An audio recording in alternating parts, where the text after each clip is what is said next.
Stop scrolling. Put the phone down. Whatever tab you were about to open, whatever ping was about to pull your eyes away, close it. Because what I am going to lay in front of you over the next 30 minutes is not gossip, it is not speculation, it is not another hot take from a person with a microphone and an axe.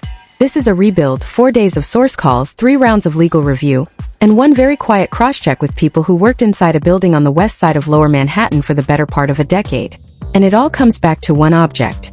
A black 3-ring binder, carried through a corporate security checkpoint on a Wednesday morning, by a woman nobody outside the office had ever heard of. And what was inside that binder is the reason Jay-Z, Desiree Perez, and every executive in the inner ring of Roc Nation are having, quietly without cameras, the single worst month of their professional lives. Hear me out, because this is where every other channel is going to fumble the story. Jay-Z did not lose this round on a stage. Jay-Z did not lose this round in a headline. Jay-Z did not lose this round in a press cycle he could buy, spin, or bury under a concert freestyle. Jay-Z lost this round in a filing cabinet. 9 years of a filing cabinet. And the woman who kept that filing cabinet was not a whistleblower in the Hollywood sense of the word. She was not shopping a book. She was not chasing a segment. She was not looking for a moment. She was a professional. She was quiet. She was, by every account, one of the most trusted human beings that ever set foot inside the Roc Nation orbit. And she is the reason that 9 years of who walked into what building, on what night, wearing what coat, next to what other name on what corporate card, is now sitting on a federal desk. Tabbed, indexed, cross-referenced, and unmovable. Let me put this in plain language because this is the part everybody needs to sit with. She did not build a case. She built a calendar. And the calendar became a case only after she handed it over. That is the quiet tragedy at the center of this entire collapse. And that is precisely why Jay-Z and the machinery around Jay-Z never saw the impact coming. They were watching the lawyers. They were watching the news desks. They were watching the podcast circuit. They were watching Charlamagne roll from brilliant idiots to every other studio he could book to lay softer ground for what was coming. They were not watching the woman with the ballpoint pen and the color-coded tabs. And that is exactly how she walked in, handed the binder over, and walked back out before the empire even realized she had left the elevator. Now before we go deeper, understand what a 9-year executive support calendar at the Roc Nation level actually is. This is not a Google Cal with a couple of dentist appointments and a birthday reminder. This is a living, breathing operational record.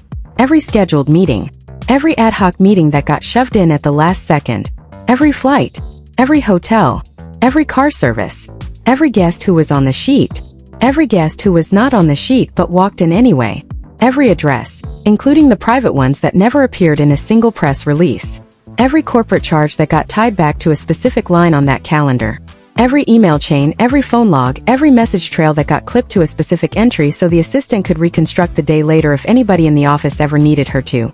That is what 9 years of that kind of record contains. That is what she carried into that binder. And that is why, in a single afternoon, federal investigators received what would otherwise have cost them 18 months of subpoenas, cell tower pings, and financial forensics to piece together on their own. Here is where it gets brutal. Roc Nation, like every large organization in this country, operates on the assumption that it owns its own record. Corporate email, theirs. Corporate calendar, theirs. Corporate cloud, theirs. Corporate archive, corporate legal hold, corporate everything, theirs to gate, theirs to edit, theirs to scrub. But every large organization also employs a small handful of people whose actual job, whether the org chart admits it or not, is to keep a shadow copy of everything. Because the official record is never complete enough for the person at the top to actually run their day. Those people are the assistants, the paralegals, the schedulers, the coordinators, the fixers. And when the storm arrives, the shadow copy is what survives. The shadow copy is what walked into that federal building inside a 3-ring binder. And the shadow copy is now the record. Let me walk you through the categories of entries that legal analysts believe caught the eye of the investigators the second they cracked the cover. Category 1, the private residence lines. Meetings and dinners and gatherings held at private homes whose addresses do not appear in a single public event listing. Investigators love those entries, because those entries place a specific person at a specific door at a specific hour. Category 2, the guest overlap lines. Nights when a very particular combination of names lands in the same room. The kind of overlap that lets an investigator draw a line from one person to another without needing a wire, without needing a tap, without needing a witness. Category 3, the last-minute rewrites. Meetings added at 10 in the evening. Cancellations called in from a car. Reschedules that dragged a dinner out of a public restaurant into a private residence at the last minute. Those entries read like reactive scheduling, And reactive scheduling is the fingerprint of a person managing an unfolding situation in real time. Category 4, the travel companion lines. Records of who boarded what plane with whom, who stayed in which hotel, who was billed on whose card, whose name never appeared on the manifest that the corporate office handed over to counsel. Category 5, the expense linkages. Every charge that got tied back to a specific block on the calendar, a car service on a specific night, a hotel room on a specific weekend, a dinner tab on a specific evening, numbers on a page that turn into narrative the second you match them to the calendar sitting next to them. Put all 5 categories together and what you have in your hand is not a scandal. What you have in your hand is a map. And the map is now theirs. Now let me answer the question everybody in the culture is going to ask, because the answer is not the one the podcast circuit wants to sell you. Why did she do it? She was not radicalized. She was not flipped. She was not paid. She was not chasing a media moment. According to the person who worked adjacent to her for years, the sequence went something like this. First, she did not realize for a long time that what she had assembled was anything more than a professional archive. She was doing her job. She was keeping her boss organized. She was making sure that when somebody asked what happened on a Tuesday in March 4 years ago, she could answer within 90 seconds. Second, she got a call. Not a subpoena. A call. Federal investigators reached out with a request, and the request was framed around whether she would be willing to speak voluntarily about her time inside the office. Third, she went to her own lawyer. Not the corporate lawyer. Her own. And her own lawyer told her the truth that every senior support professional in America needs to hear right now. Voluntary cooperation in a situation like hers is almost always preferable to being formally compelled. Fourth, she was tired. 9 years of proximity to that level of executive is a form of labor most people cannot conceive of. And when the exhaustion collided with the moral question, collided with the practical advice, collided with the phone call, the decision made itself. She said yes. She walked in. She handed it over. She walked out. Here is the part that makes this whole story most cinematically tragic for the man at the center of it, and I want you to hear this with the seriousness it deserves. Jay-Z did not know the parallel record existed. Jay-Z did not know that his own operational life for 9 straight years had been quietly assembled outside the systems he thought he controlled. Jay-Z thought the record lived in the corporate email account, which could be scrubbed. Jay-Z thought the record lived in the official calendar, which could be edited. Jay-Z thought the record lived in the cloud, which could be gated. Jay-Z did not think the record lived on a laptop in a home office in a borough, on a hard drive backed up quarterly, in a filing cabinet whose contents were entirely outside the reach of any corporate legal hold. And that is because Jay-Z did not build the parallel record. She did. She built it in the ordinary course of doing her job. And when the crisis arrived, the parallel record was the record that survived. Jay-Z, who has spent 30 years being the smartest person in the room, being 3 moves ahead of every executive across the table, being the man who reads the room before the room even reads itself, missed the person taking notes in the corner. Every mogul misses the person taking notes in the corner. That is the lesson every empire in this country has ever taught. It is never the enemy on the stage.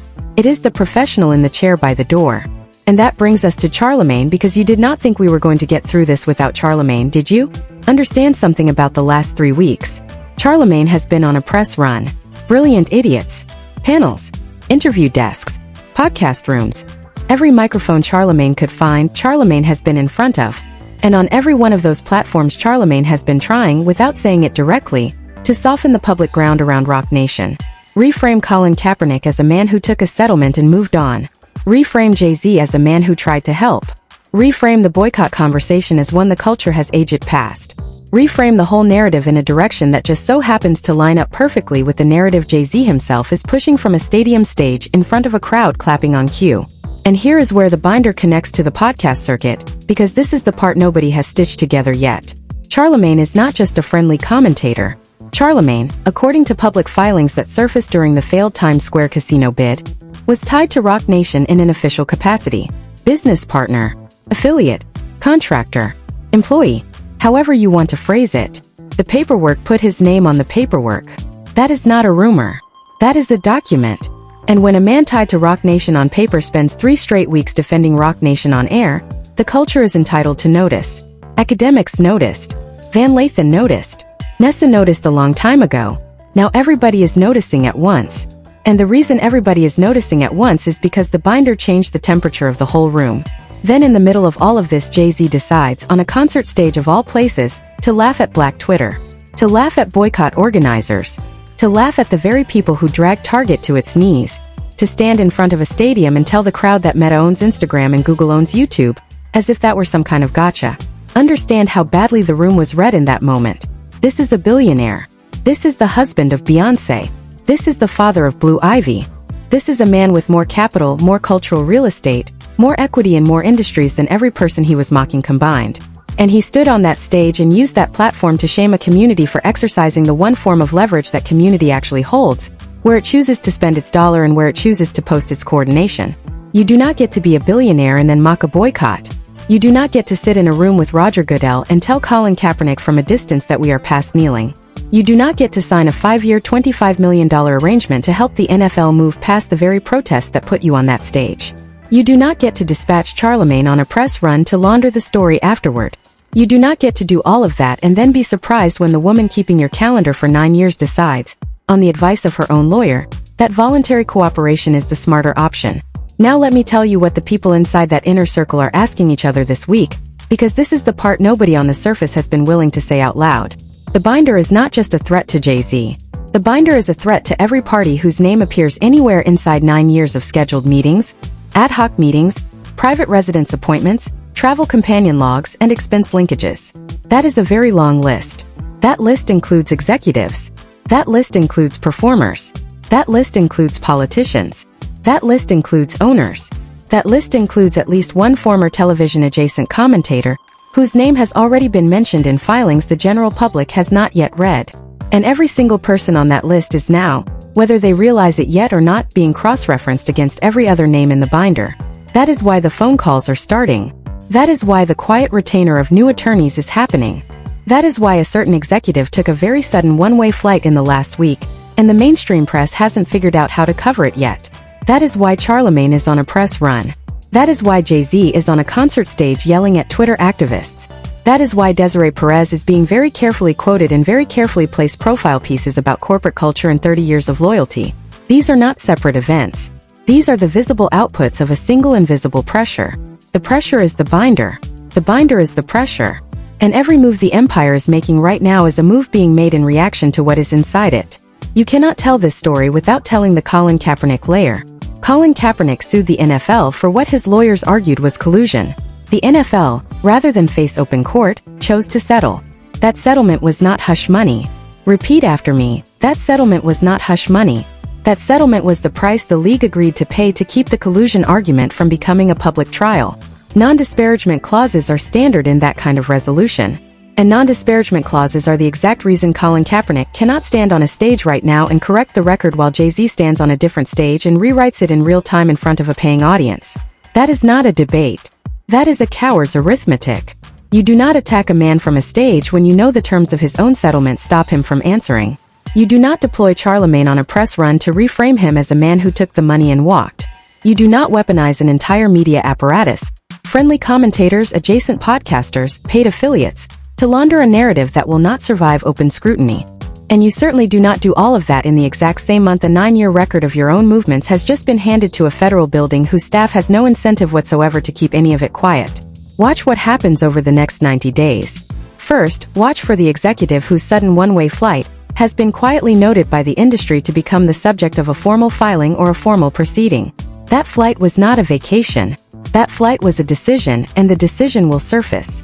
Second, watch for additional executive assistants, paralegals, coordinators, and administrative professionals across Roc Nation and its adjacent orbit to be contacted by federal investigators. One voluntary cooperation historically generates additional voluntary cooperations.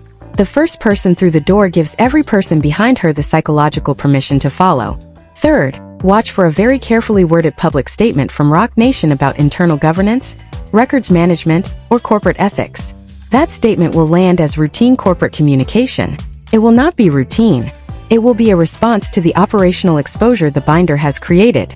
Fourth, watch for a lawsuit, either from Roc Nation directly or from an entity tied to Roc Nation, targeting a former employee and alleging misappropriation of confidential materials. That lawsuit, if it lands, will be an attempt to reframe voluntary federal cooperation as unauthorized disclosure. Whether that framing survives contact with a federal judge is a question for the federal judge, not for a public relations team. Fifth, watch Charlemagne. Watch the frequency of his hits. Watch the rooms he books. Watch the vocabulary he uses when Jay-Z's name comes up. A change in any one of those three variables is not aesthetic. A change is a change in position. And a change in position from a man tied to Roc Nation on paper is a signal every serious viewer in this culture should learn to read. I don't want you walking away from this thinking it is a Jay-Z story, or a Roc Nation story, or an NFL story, or a Charlamagne story. This is a story about how empires actually come apart, and how the people at the top of empires almost always misidentify where the threat is coming from. The threat is never the enemy across the table. The threat is never the reporter at the front row of the press conference. The threat is never the rival at the microphone. The threat is the professional in the chair by the door. The threat is the person nobody in the room bothered to include in the strategy meeting. The threat is the assistant whose loyalty was assumed rather than earned, whose exhaustion was ignored rather than addressed, whose parallel record was invisible, because the boss never bothered to ask what she was writing down. Every empire in American history that has ever come apart has come apart the exact same way. It comes apart because somebody quiet, somebody trusted, somebody unglamorous, somebody who was assumed to be part of the furniture, turned out to be the person actually holding the load-bearing wall. When that person decides, for reasons of their own, that the load is no longer theirs to carry, the wall comes down. And when the wall comes down, the empire discovers, too late, that the calendar it never bothered to control was the calendar that mattered. I want to be careful here because I have said this in every video and I will say it again now. Jay-Z is a great rapper. Jay-Z is a great husband. Jay-Z is a great father. Jay-Z is an exceptional capitalist. Jay-Z built something out of Marcy that most human beings could not build in 3 lifetimes. And everything Jay-Z built for his family, for his wife, for his daughter, for his sons, is a legacy that deserves the respect that legacy deserves. None of that is what is on trial here. What is on trial here is the fifth lane. The lane where Jay-Z is not the rapper, not the husband, not the father, not the mogul, but the social advocate, the voice of the community, the moral compass. That lane was never Jay-Z's lane. That lane was Colin's. That lane was Malcolm's. That lane was Martin's. That lane belongs to the people willing to make the sacrifice that lane requires. And Jay-Z, for all his brilliance in every other lane he ever occupied, has never been willing to make that sacrifice, because that sacrifice has always been in direct conflict with the capitalist lane Jay-Z actually chose to live in. The binder does not touch the rapper. The binder does not touch the husband. The binder does not touch the father. The binder does not touch the businessman. The binder touches the fifth lane. The binder touches the myth. The binder touches the story Jay-Z has been trying to sell about who Jay-Z is at the moral level.